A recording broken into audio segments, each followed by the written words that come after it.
오늘은 저희가 한나의 기도라는 제목으로 같이 하나님 말씀을 살펴보기를 원합니다. 우리가 지금까지 구약에 또 성경에 나오는 많은 우리 기도의 종류에 대해서 저희가 같이 묵상하고 살펴보고 있습니다. 오늘은 특히 이제 한나의 기도, 또 이 기도의 종류는 여러 가지가 있지만 오늘 우리가 살펴볼 기도의 내용은 이 한나의 기도는 서원 기도였다. 이 서원 기도가 무엇인지 우리 같이 한번 말씀을 살펴보기를 원합니다. 먼저 우리가 9절과 10절 우리 같이 한번 읽어보기를 원합니다. 9절과 10절 우리 같이 한번 말씀을 읽어보죠. 시작. 그들이 실로에서 먹고 마신 뒤 한나가 자리에서 일어났습니다. 그때 엘리 제사장이 여호와의 성전 문 옆에 있는 의자에 앉아 있었습니다. 한나는 마음이 너무 괴로워 울고 또 울면서 여호와께 기도했습니다. 아멘. 우리 신앙생활을 하면서 많은 그리스도인들은 우리의 삶에 고통이 없고 축복만 있으면 내가 신앙생활을 잘할 것 같고 또 하나님을 잘 섬길 수 있을 것 같다라는 생각을 하면서 그런 소원을 가지고 신앙생활을 하는 때가 있죠. 그러나 과연 그럴까? 우리의 신앙의 삶 가운데, 우리 인생 가운데 고통이 없고 고통이 다 제해지고 고난이 없고 아픔이 없으면 내가 하나님을 마음껏 찬양하고 예배하고 경배하고 또 주님의 참된 제자의 삶을 살 수 있을까? 저는 그렇게 생각하지 않는 사람 중에 한 사람입니다. 축복은 물론 좋은 것이지만 사람이 우리 가운데 이제 고통이 없고 또 문제가 없고 내가 원하는 대로 뭐든지 다 일사천리로 되어지기만 하면 우리는 하나님 편에 서기보다는 오히려 방종하게 되고 또 그 자유를 육신의 탐욕과 욕심을 도모하는 데 쓸 것이 분명하기 때문에 그렇습니다. 왜냐하면 우리 사람들은 가만히 우리의 영혼의 상태를 두면 건강해지고 더 나아지고 발전하기보다는 하나님의 사람이 되기보다는 가만히 내버려 두면 죄의 경향성으로 흐르는 그런 우리는 죄에 오염된 세상에서 살아가고 있기 때문에 그런 것이죠. 어떻게 보면 이 고통이 있기 때문에 우리는 하나님 앞에 나오는 것이고 또 문제가 있기 때문에 우리의 유한함과 우리의 영적인 무력감을 깨닫고 하나님께로 더 가까이 나아가게 되는 것일지도 모른다라는 것이죠. 오늘 우리가 읽어본 이 사무엘서는 사사기 말기, 그러니까 사사기 17장서부터는 사무엘상에 이르기까지는 이 시대적인 배경이 다른 구약의 시대적인 배경과 좀 다르고 이 혼합주의 영성이 굉장히 강력했던, 그리고 말씀의 부패와 또 영적인 타락과 도덕적 타락이 가장 이 이스라엘 역사 가운데서 극에 달했던 때가 바로 이 시대였다라는 것이죠.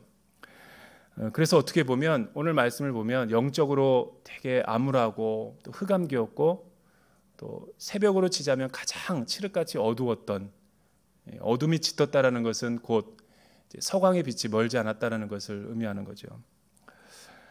그래서 하나님은 시대마다 하나님의 백성과 또 하나님의 민족들을 회복시키고 부흥시키기 위해서 시대를 깨우는 그런 은혜와 또 부흥의 때를 우리에게 주시는 거죠. 하나님은 교회와 하나님의 백성들에게 부흥을 주시기 위해서 사용하는 방법은 무엇인가?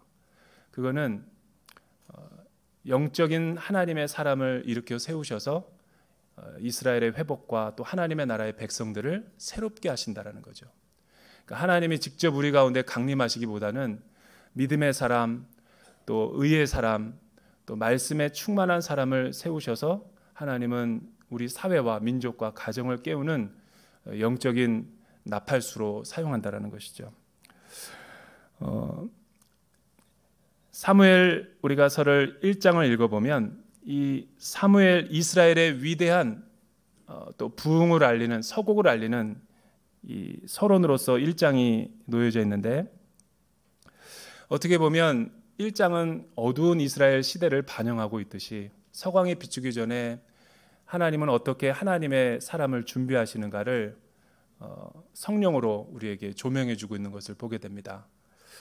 먼저 그 사무엘서는 경건한 그 엘가나라고 하는 믿음의 가정에 대한 이야기가 나오는데, 이 가정은 굉장히 좀 독특한 가정이었어요. 왜냐하면 앞에는 경건하다고 하면서 이 중혼 제도를 통해서 그 당시 유행하고 그 당시 믿음의 사람, 신앙의 사람들도 세속화되어서 세상에서 통속적으로 쓰이는 이 자녀의 대를 잇기 위해서 중혼 제도를 합법화시키진 않았지만 은연중에 그것을 허용하고 있는, 받아들이고 있는 그런 사람들이 많았기 때문이죠.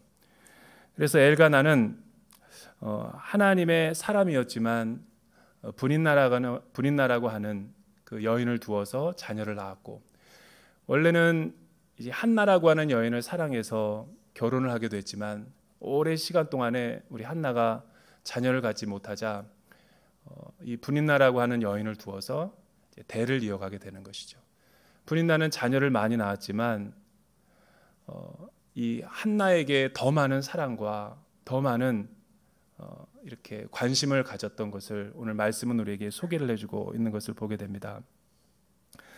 성경은 우리에게 무엇을 말해주는가? 성경은 이것이 죄다 아니다, 잘못됐다 아니다 라는 윤리적 가치와 판단을 이야기해 주기보다는 그냥 팩트와 이런 우리 믿음의 조상들 가운데도 이런 어려운 고난의 문제가 있었다라는 것을 진솔하게 말해주는 것으로서 대신하고 있는 것이죠. 저는 오늘 말씀을 통해서 한나의 기도는 어떤 특징이 있었는지 같이 한번 살펴보기를 원합니다. 한나의 고통은 무엇이었는가? 저는 제가 여자가 돼보지는 않았지만 이 한나의 입장을 조금만 생각해 보더라도 한 집에서 두 여인이 산다. 결혼을 한 합법적인 부인과 또 중혼을 한 그 또 다른 여인이 한 가정에서 살고 있다라는 것만 생각해도 복잡해지더라고요. 왜냐하면 여인으로서 남편의 관심과 사랑을 더 받기 위해서 치열하게 경쟁해야 되고 또 눈치를 봐야 되고 싸워야 된다면 얼마나 문제가 이게 복잡해지겠어요. 또 하나는 자신의 그 하소연과 억울함, 또 분노를 갖다가 누구한테 이야기할 수 있는 대상도 없고 마음 터놓고 이야기할 수 있는 사람도 없다면 얼마나 많은 억울하겠는가. 분인나라고 하는 여인은 자녀를 낳았다는 그 이유 때문에 합법적인 부인이었던 이 한나를 괄시하고 무시하고 이 무자의 수치를 계속해서 주고 있는 상황이었죠. 그러니까 한나는 남에게 말도 못하고 시어머니에게 가서 이야기를 하더라도 시어머니는 단번에 그렇게 말했을 거예요. 애도 못 낳는 주제예요. 이 모든 거 한마디에 입을 닫고 귀를 닫고 눈을 감고 이 생활을 해야 된다는 것 자체가 굉장한 스트레스와 고통을 경험하는 것이었겠죠. 이때부터 한나는 어떤 마음이 들었을까? 굉장히 자신의 삶을 비관하고 내가 이러려고 이 남자를 만났나? 나도 원래 결혼을 꿈꿨을 때는 행복하고 아름다운 삶을, 가정을 이루는 것이었는데 하나님은 왜 나에게 이런 일을 허락하시는 것일까? 이 하나님의 주권에 대해서 의심하기 시작했을 것이고, 왜 남들은 결혼하면 자녀가 다 자연스럽게 생기는데 왜 나에게는 난임이고 불임이라는 이런 수모를 하나님께서는 겪게 하시는 것일까? 신앙이 좋은 한나로서도 해결되지 않는 문제였을 것 같아요. 더군다나 이 슬픈 마음과 이 괴로운 마음을 누구에게 하소연하고 싶어도 다 들어줄 수 없는 그 고통스러운 상황, 우울증으로 날마다 밤을 잘 수 없는 이 고통스러운 상황을 우리는 다 헤아릴 수가 없겠죠. 근데 여러분, 중요한 것은 저와 여러분들에게도 이런 한나의 고통이 있다는 거예요. 우리가 다 자녀를 낳아보진 않았지만 사람들은 자기 문제가 가장 큰 것처럼 생각해요. 작은 거라도 자기의 문제가 가장 커 보이지 자기와 관련 없는 타인의 문제가 훨씬 더 커 보이는 사람은 없죠. 그런 의미에서 이 한나의 문제는 우리의 문제와 같다라는 것이죠.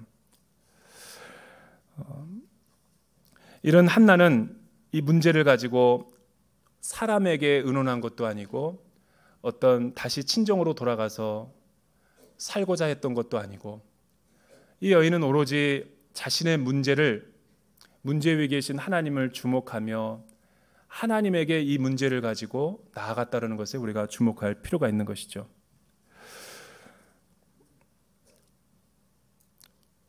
우리가 그 시편 42편에 있는 말씀을 보면 이 시편 기자도 어떤 문제인지는 모르지만 자신이 하나님에게 버림을 받았고 또 수많은 사람들이 믿는 하나님의 사람들을 괄시하고 업신여기는 그런 상황 가운데서 이렇게 노래하고 있는 것을 보죠.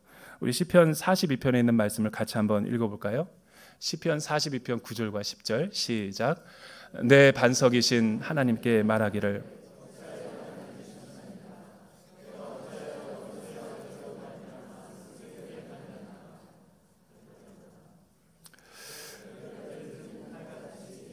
대적이 나를 비방하여 늘 내게 말하기를 하나님이 내느냐.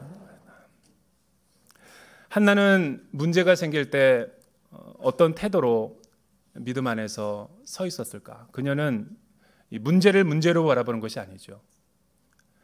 우리는 문제에 직면하면 이 문제만 해결되면 내 신앙생활이 자유로울 것 같고 정말 하나님을 잘 섬길 수 있을 것 같고 우리의 자녀의 문제만, 또 우리 남편의 사업의 문제만, 또 내 건강의 문제만 해결되면 내가 정말로 마음껏 신앙생활 주님 앞에서 할 수 있을 텐데 라는 생각을 할 때가 있지만 사실은 정작 저와 여러분들의 문제는 하나님을 만나지 못하는 것이 문제죠. 하나님이 우리에게 문제를 주는 이유는 그 문제를 통해서 하나님 앞에 나오기를 원하신다는 거예요. 그 문제 위에 계신 하나님을 보면, 하나님을 만나면 저와 여러분의 가지고 있는 많은 인생의 문제들은 다 해결된다는 것을 믿는 것이 우리 신앙인인 것이죠. 근데 대부분의 사람들은 문제가 생기면 당황하고 또 문제 앞에 사기가 꺾이고 위축되어서 문제 앞에 그 현상의 문제를 집중하느라고 그 문제를 주신 하나님의 그 의도와 그 문제 위에 계신 하나님을 바라보지 못할 때가 많다라는 거예요. 저와 여러분의 문제는 하나님을 만나면 다 해결되는 거예요. 이 나라의 문제는 북한의 문제인 것 같지만 또 세계사의 문제는 미국과 중국의 문제인 것 같지만 하나님은 이 문제를 접근하는 방식이 달라요. 하나님은 오히려 하나님의 백성들이 진짜 문제인 거예요. 하나님의 백성들과 하나님의 교회가 하나님을 집중하고 하나님을 바라본다면 이 남북과 동북아의 문제, 이 세상의 문제는 다 해결될 것이기 때문에 그런 것이죠. 그런 의미에서 우리가 한나를 통해서 배워야 될 것은 한나는 기도를 통해서 하나님 앞에 나아갔다라는 영적인 태도를 우리가 주목해 볼 필요가 있는 것이죠. 우리 12절과 14절 우리 같이 한번 11절서부터 우리 13절까지 우리 같이 한번 읽어볼까요? 시작. 그리고 맹세하면서 말했습니다. 전능하신 여호와, 만약 주께서 주의 종의 비참함을 굽어보시고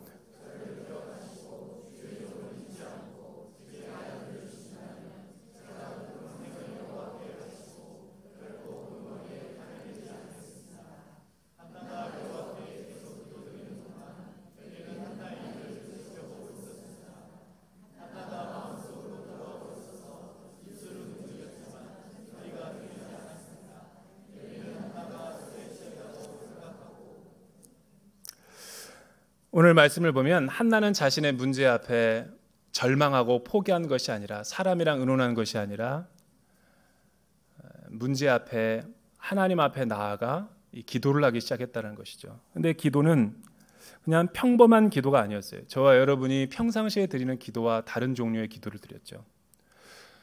너무나 이 억울한 상황, 이 문제가 너무 고뇌가 되고 밤잠을 잘 수 없고 정말 스트레스로 인해서 입맛도 없어질 그 상황 앞에서 한나는 울고 또 울고 계속해서 울면서 이 성소 안에서 자신의 문제를 하나님 앞에 토로하기 시작했죠.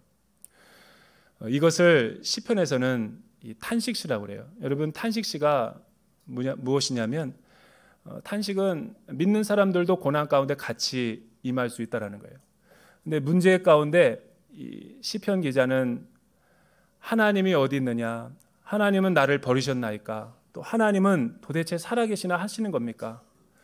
이러려고 나를 구원하셨습니까? 하나님 앞에 이 감정의 문제를 마음껏 토로하고 따지고 또 하나님이 없는 것처럼, 하나님을 믿지 않는 사람처럼 토로하는 그런 감정의 모든 것들을 쏟아놓는 그런 기도가 탄식시죠. 어떤 사람들은 이거를 그래서 원망시, 또 탄원시.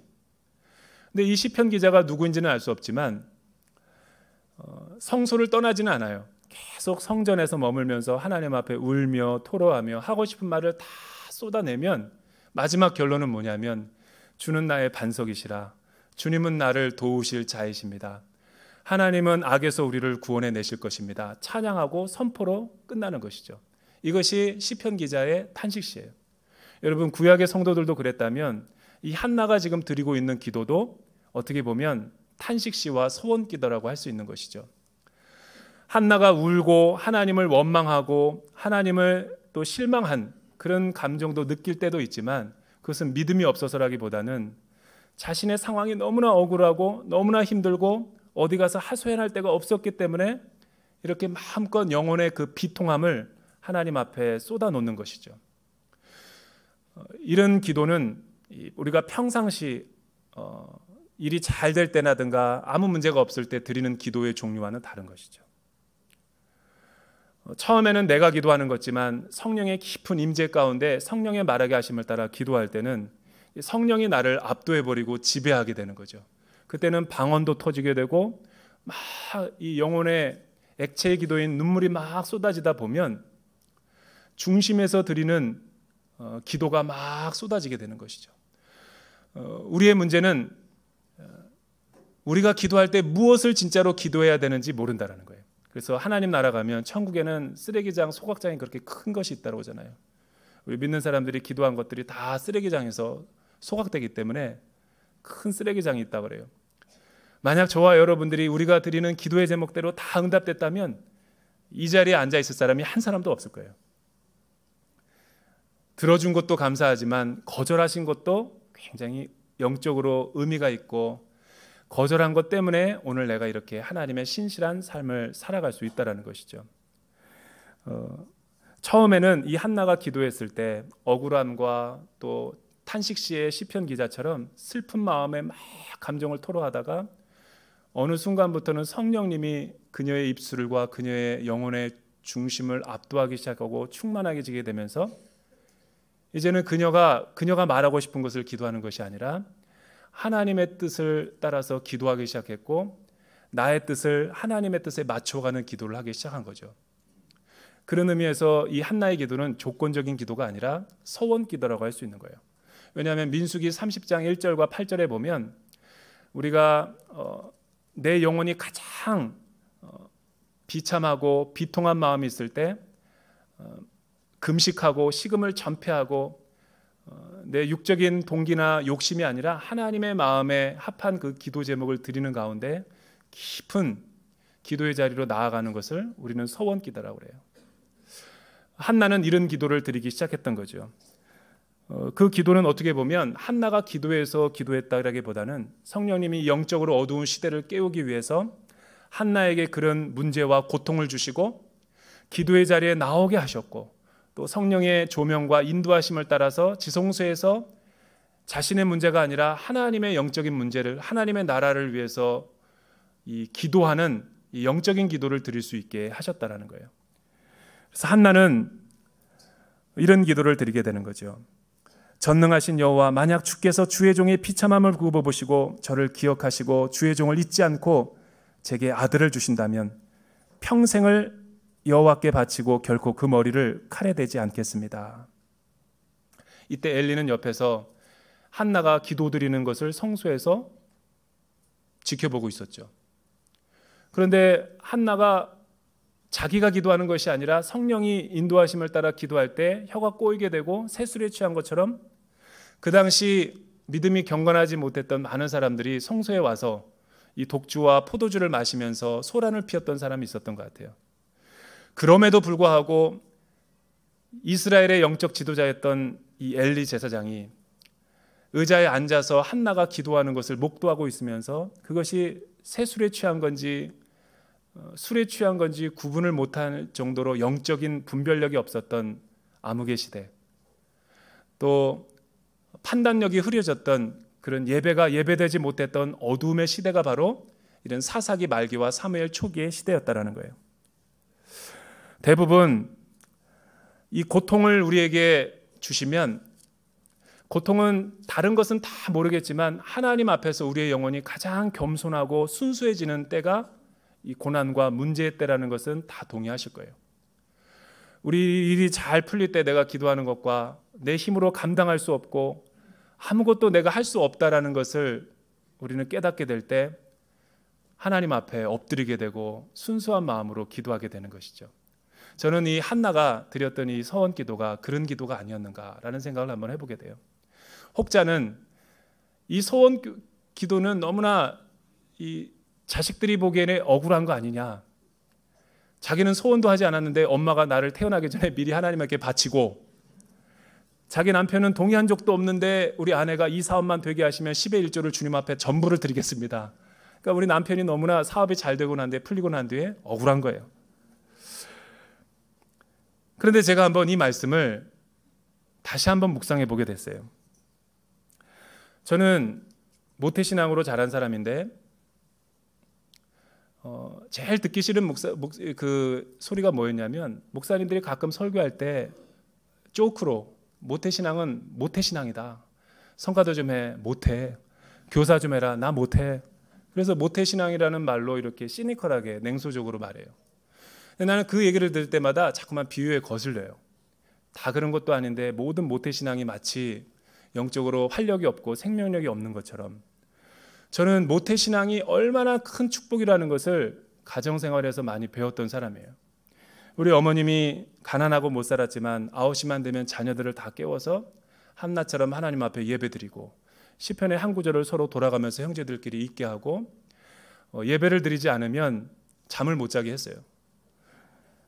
그리고 주일날 되기 전에 토요일날 예배일에 500원짜리 지폐를 다 다리미로 손수 대리시면서 저에게 헌금을 드릴 것을 주셨고 어머니는 성미를 다 푸시고 밥을 하면 십자가를 늘 그시면서 오늘도 이 양식을 주심을 감사합니다. 우리 자녀들이 그렇게 보고 배울 수 있도록 시청각 교육을 해주셨어요. 저는 오늘날 우리 차세대의 문제, 신앙의 문제가 뭔가, 교회의 문제가 뭔가, 이 믿음의 문제를 무조건 교회 안에서만 교사와 목사님들에게만 위탁하기 때문에 문제라고 생각해요. 진정한 믿음의 교육 생활은 가정에서 가르쳐지는 거예요.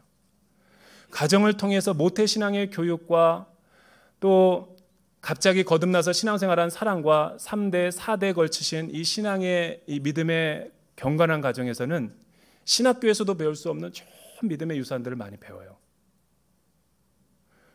그래서 저는 사랑의 독재자는 독재를 해도 된다고 봐요. 참된 사랑으로 자녀를 위해서 하나님 앞에 서운하는 것이 뭐가 나쁜 거예요. 오히려 더 좋은 거지. 방황하지 않고 딴 길 가지 않고 하나님 안에서 잘 자랄 수 있도록 이 교육한다는 것이 얼마나 축복인가. 어떤 분들은 11조를 못 내는 것이 죄송스러워서 교회 못 나온다고 하는 분도 있어요.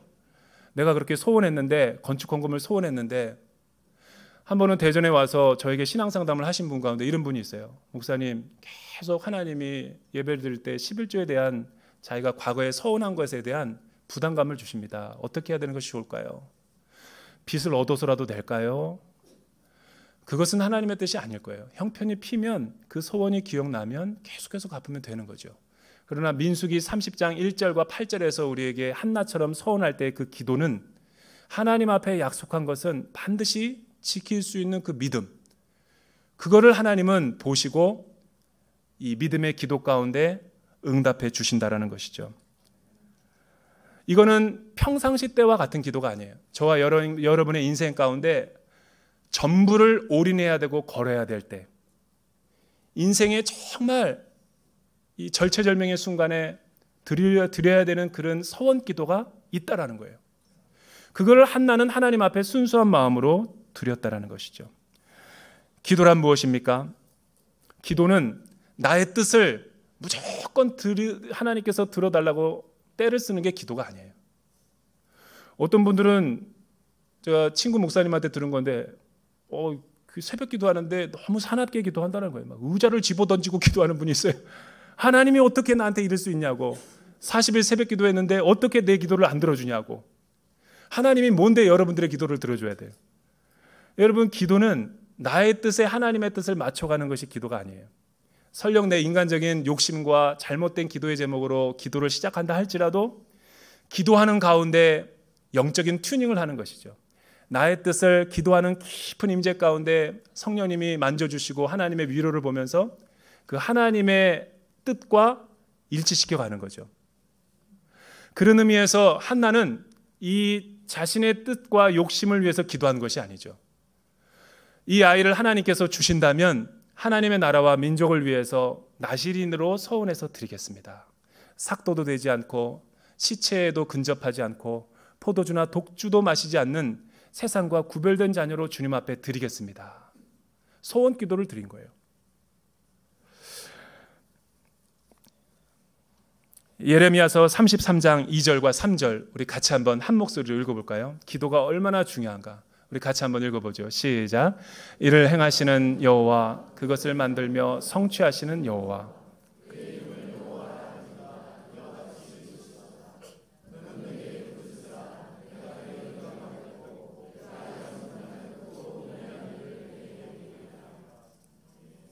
저는 여러분들 가운데 하나님이 내 고통과 내 문제에 귀 기울이지 아니하시고 내가 오랫동안 기도했는데 기도가 돌파가 안 이루어진다, 이렇게 생각하시는 분은 한나의 기도를 배울 수 있기를 부탁을 드립니다. 저는 한나의 기도를 묵상하다가 알게 된 한 가지 사실이 있어요. 우리가 자녀를 소원할 수는 없지만 내 영혼의 중심을 하나님께 드리는 그런 기도는 할 수 있겠다. 한나의 소원 기도 가운데 가장 큰 특징이 뭐냐면 자신이 도모하고 있는 모든 일과 기도의 제목을 하나님의 나라와 관련시켜서 기도를 했다라는 거예요. 너희는 먼저 그의 나라와 그의 의를 구하라. 그리하면 이 모든 것을 너희에게 더하시리라.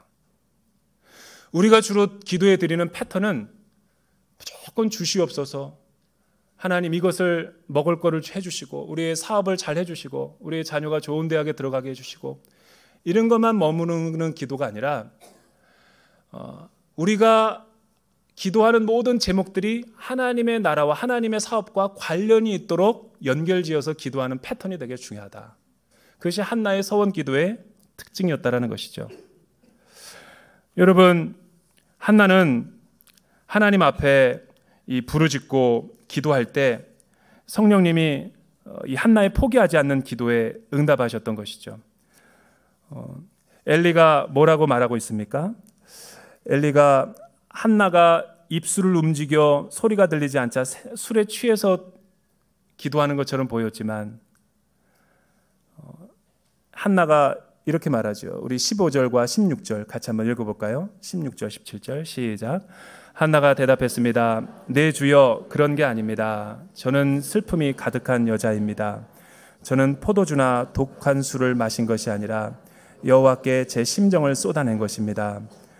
당신의 여종을 나쁜 여자로 여기지 마십시오. 나는 너무 괴롭고 슬퍼 여기서 기도하고 있었을 뿐입니다. 평안히 가시오. 이스라엘의 하나님께서 당신이 구한 것을 허락하실 것이요. 아멘. 한나는 기도했을 때 엘리가 와서 술에 취한 줄 알았더니 정말 이 여인이 중심을 통해서 하나님 앞에 기도드린다라는 것을 깨닫고 엘리 제사장이 한나를 축복하지요. 여호와께서 당신의 기도대로 그대로 인정해주고 은총을 베풀어 주실 것이요. 하나님은 우리가 기도하면 기도에 응답하시는가? 응답하죠. 근데 목사님 왜 제 기도는 하나도 안 들어주시는 것 같습니까? 하나님의 응답은 무조건 예스로만 오는 것이 아니죠. 나의 뜻과 하나님의 뜻이 일치가 될 때 즉각적으로 응답해 주는 거예요. 그러나 나의 뜻과 하나님의 뜻이 맞지 않을 때는 노로서 응답해 주는 거예요. 안 들어주는 게 감사한 거예요. 또 세 번째는 침묵하실 때가 있어요. 침묵. 오랫동안 기도하는데 기도가 잘 안 이루어져. 그것은 하나님이 이유가 있기 때문에 안 주시는 거예요. 여러분, 지금 축복을 주시려고 하시는데 축복을 받는 그릇이 더럽고 정결하지 못하면 그 축복을 받자마자 우리는 하나님 배반하고 떠나요. 실제로 기도했다가 하나님 앞에 응답을 받고 축복을 많이 받고 교회를 떠난 사람들이 얼마나 많아요. 히브리서 기자가 그것을 큐티 생활에서 이야기하는 거예요. 여러분, 축복을 받는 것도 중요하지만 하나님 입장에서는 축복을 받는 우리의 내면의 세계가 더 중요하기 때문에 이 내면이 하나님 앞에 더 훈련되고 깨끗해지기 위해서 우리를 기다리시는 거죠. 그때가 되면 하나님은 응답해 주시는 거예요. 네 번째는 주긴 줄 건데 지금은 아니라는 거예요. 하나님의 뭔가 섭리와 구원의 경륜이 있어서 하나님의 스케줄에 따르면 지금보다는 다음에 낫기 때문에 연기시키는 거예요. 중요한 포인트는 뭐냐면 한나처럼 문제를 가지고 계속해서 기도하러 나와야 되고 기도의 자리에 있는 게 중요한 거예요. 탄식 씨나 우리 한나나 결론이 뭐예요? 여러분, 신앙생활이 아무리 힘들고 기도를 해도 응답이 안 되더라도 순모임이나 공동체나 교회를 떠나면 안 돼요. 기도의 자리를 벗어나면 안 돼요. 계속해서 기도의 자리에 머물러 있어요. 기도가 안 되더라도 머물러 있으세요. 그러면 성령님이 어느 한 말씀이 내 마음에 터치가 되거나 또 어떤 사람의 위로를 통해서 하나님의 음성을 들려주는 때가 많아요. 그런 하나님의 때를 잘 여러분들이 분별할 수 있기를 주님의 이름으로 축복합니다. 저는 같이 찬양을 드리고 오늘 예배를 우리 설교를 마무리했으면 좋겠어요. 자막을 보면서 어렸을 때 많이 불렀던 찬양인데 이 기도가 오늘 설교를 드리다가 참 많이 생각났어요. 우리 어머님의 기도가. 이 찬양을 부르면서 주 앞에 나가도록 하겠습니다. 내 기도하는 그 시간, 내 기도하는 그 시간, 그때가 가장 즐겁다. 이 세상 근심 얽매인 나를 부르사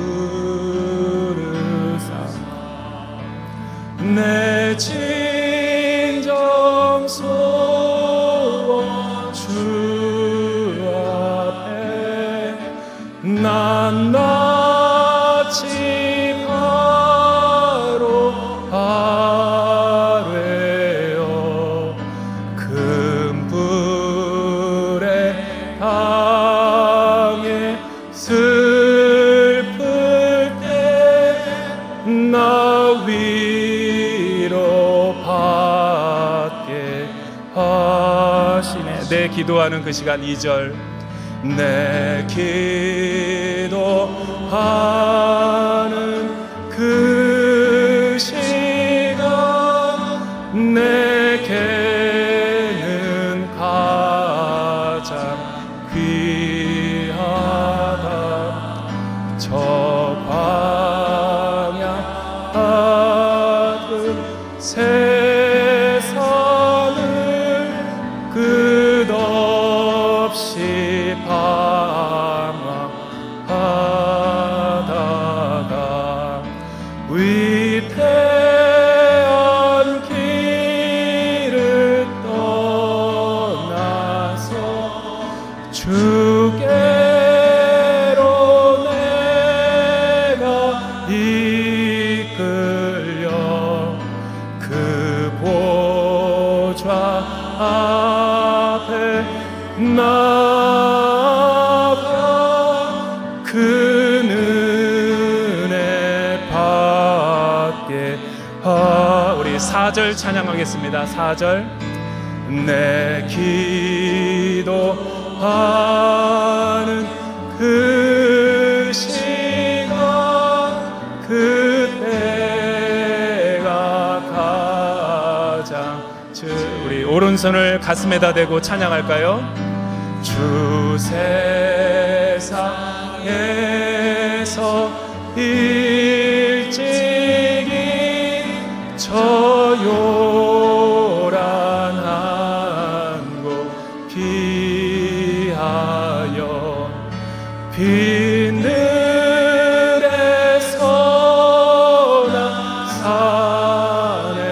산에서 온 밤을 새워 지내사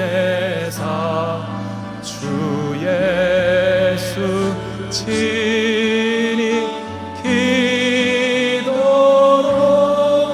큰 본을 보여주셨네.